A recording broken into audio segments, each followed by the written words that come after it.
Mike Palmer from Know Your Rights Group and Success Coaching International with another important live video update tonight.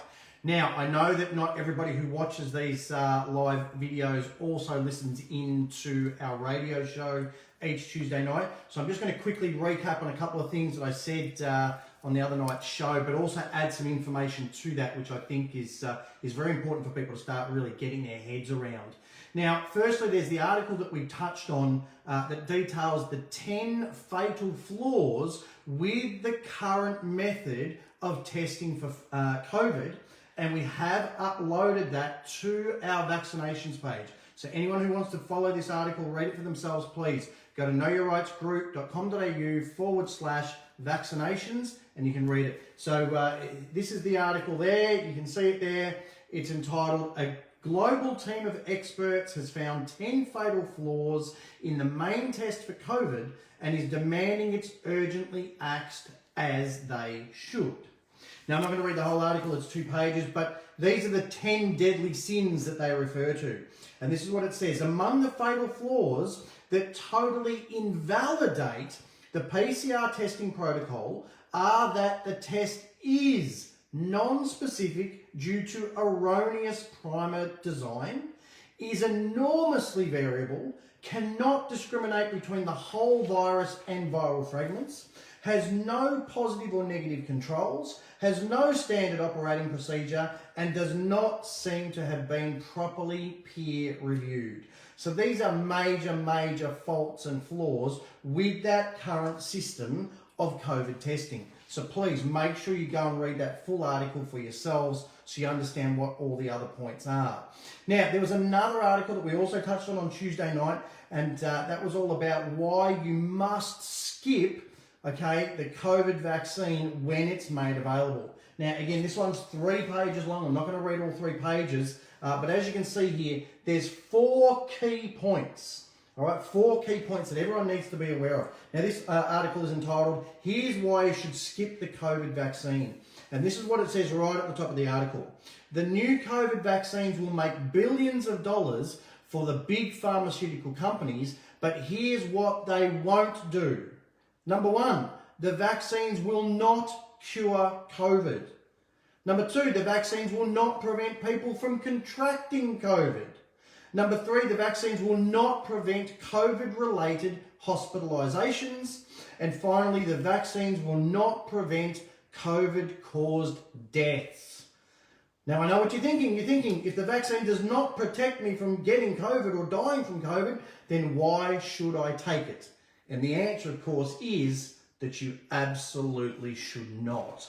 So please, again, jump on our vaccinations page, find that article, get your head around it, and then, of course, please pass it on to others. Share it around far and wide on social media, and let's start getting people thinking about these things, talking about these things, and, of course, most importantly, acting on these things.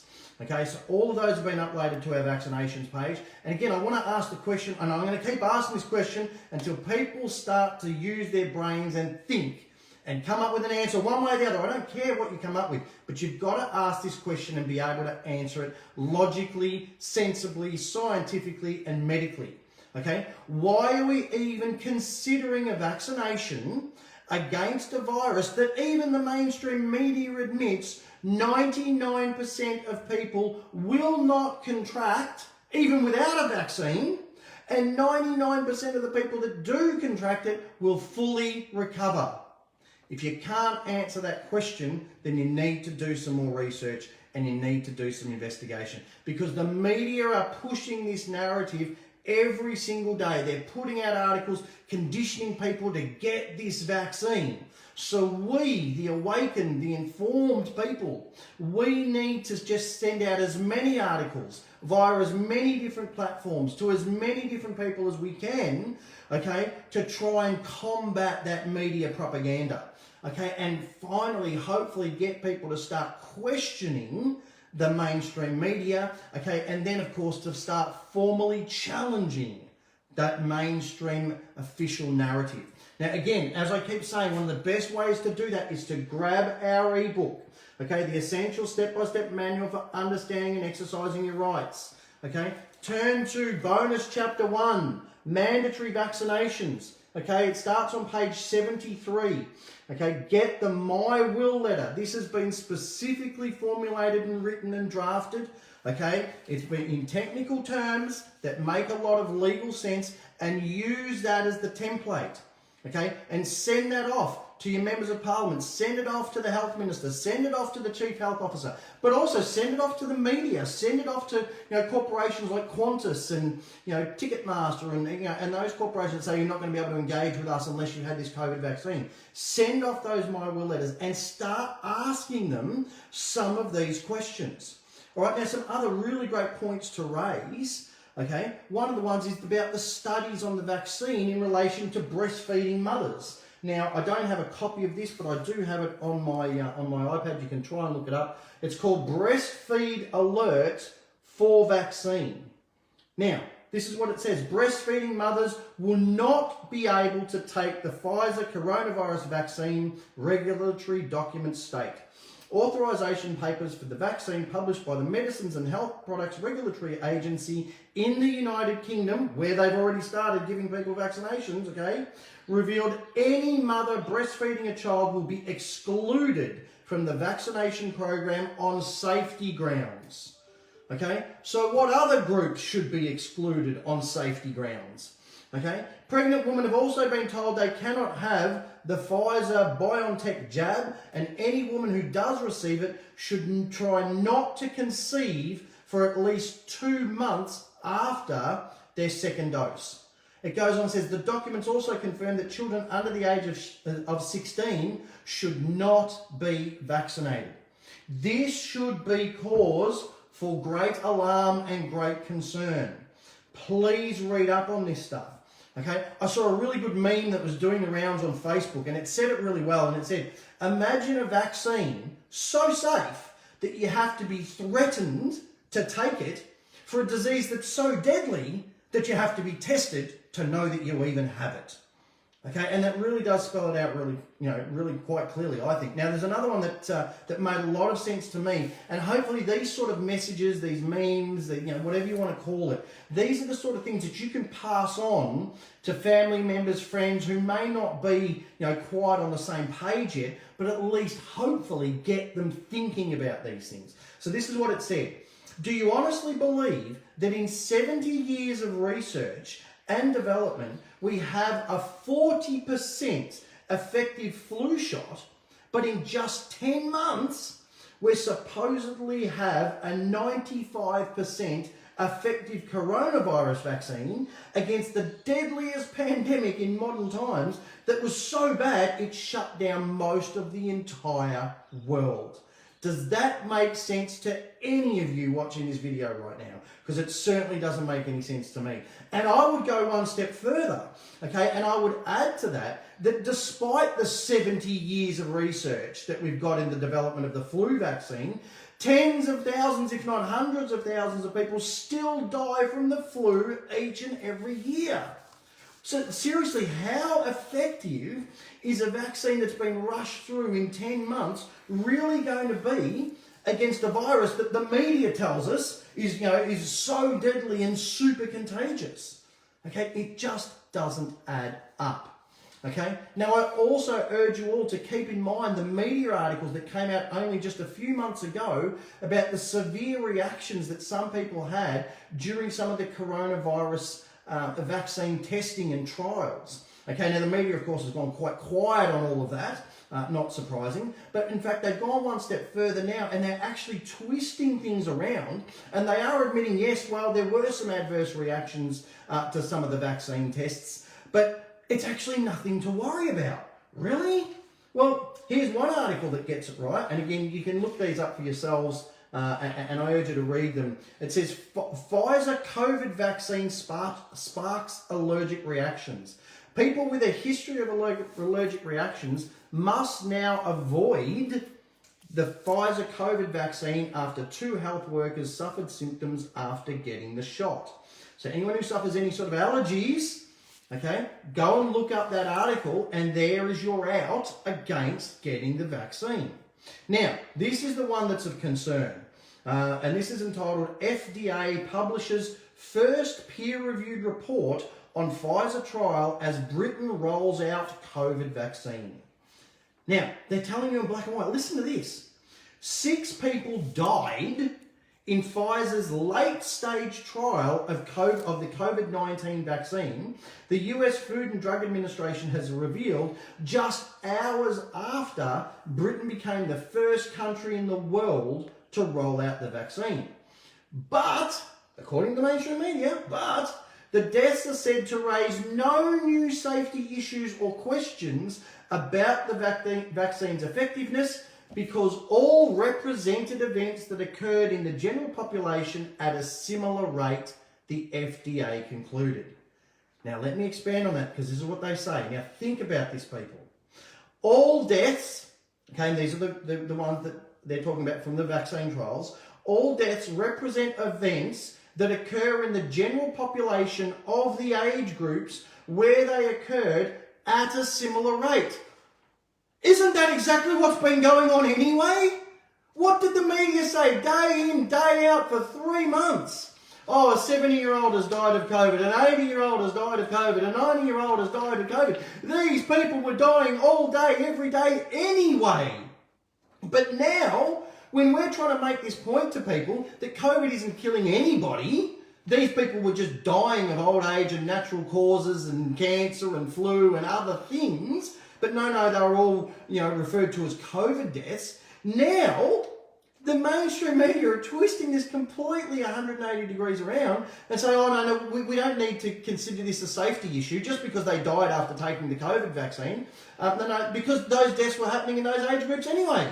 Hello? I mean, gee whiz. And they go on to say there was, however, insufficient data for the FDA to conclude how safe the vaccine is in children under 16, pregnant women, and people with compromised immune systems. Again, the whole point of trying to eliminate or eradicate COVID-19 was because it was supposedly affecting and killing people with compromised immune systems. Anyone who had a healthy immune system just got a little sniffle or a cough and went on about their day and they were fine. The only people who were having issues were those that had underlying other comorbidities or had compromised immune systems. And now they're telling you people should not get the vaccine if they're under 16, pregnant, or have compromised immune systems. I mean, I just can't understand how everybody doesn't get this. This is so clear and so obvious. I just don't know what I'm missing. Maybe you can put in the comments here and explain it to me, because clearly I'm missing something.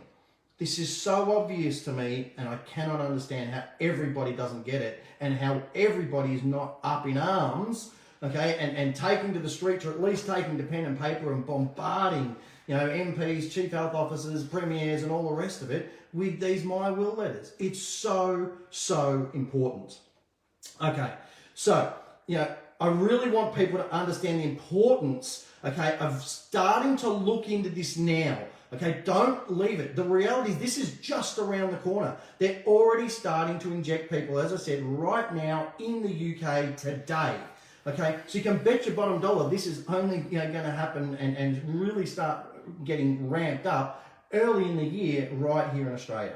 So please don't leave it till later. Don't leave your research any longer, and urge others to do the same. And look, people should want to do research on this anyway, because as with anything in life, okay, if you question something and you go and research it, you're going to come up with one of two answers. Yes, my research has shown to be in exact alignment with my previous belief. Fantastic. Well, now you've got some concrete, solid evidence to back up your belief. Now, the other option is that you come up against evidence that contradicts your belief.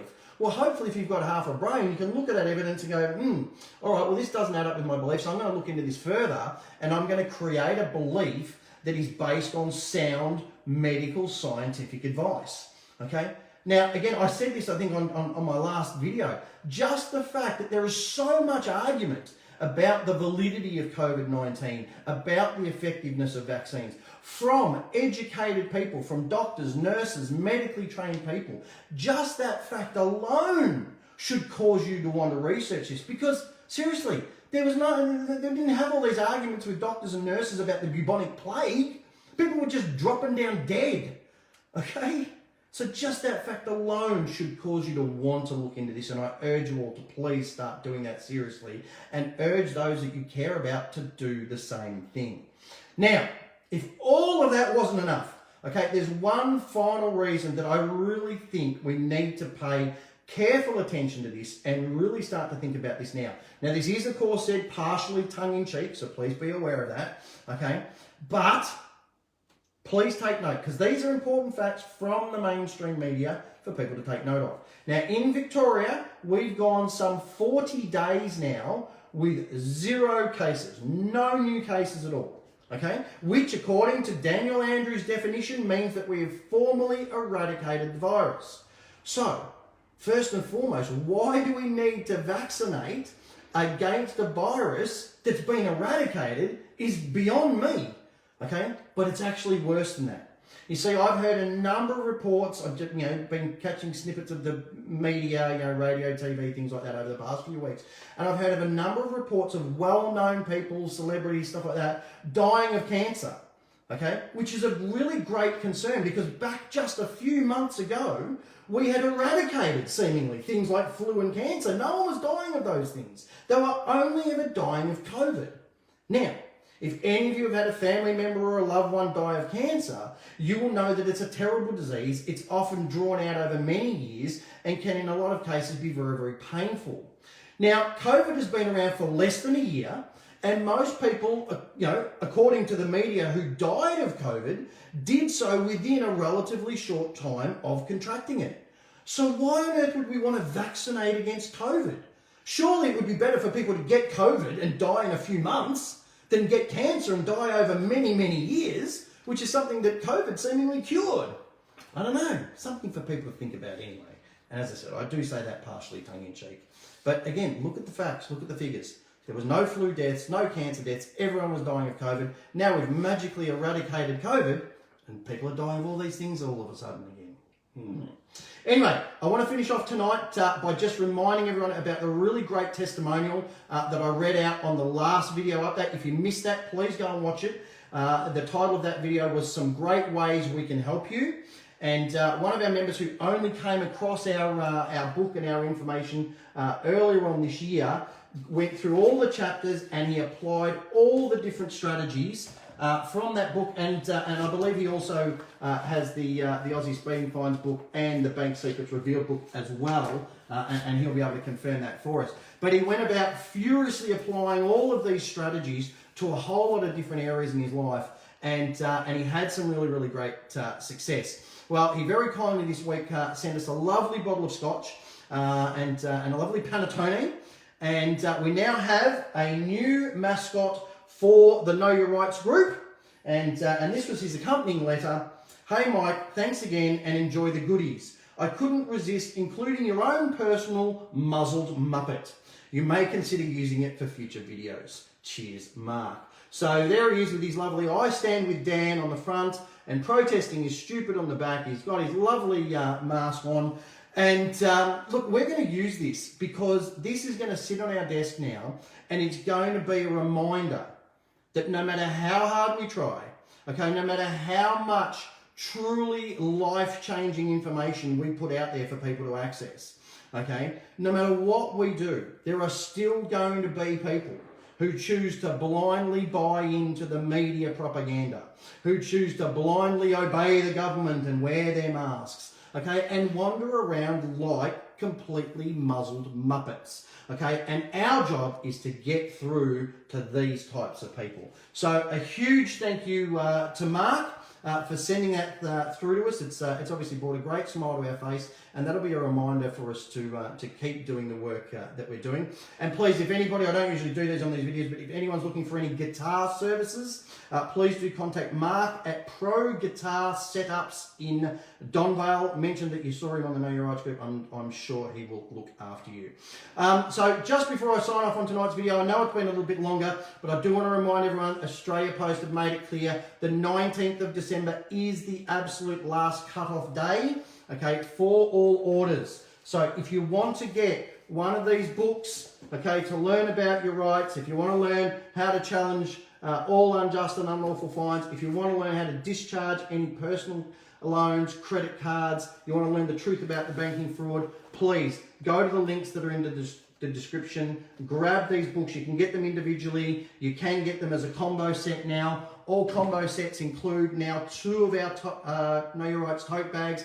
Any Know Your Rights hard copy book orders, we're including a bonus tote bag in time for Christmas, but your orders need to get in by the 19th of December if you want to ensure delivery by Christmas time, so that you've got time to read over it during the Christmas break if you want to pass it on to a friend or family member as a great Christmas gift as well. So I'm going to leave it there, and as always, I urge you all to please get informed, get fired up, and get proactive. Hope you all have a fantastic weekend. I'll talk to you all again next Thursday night.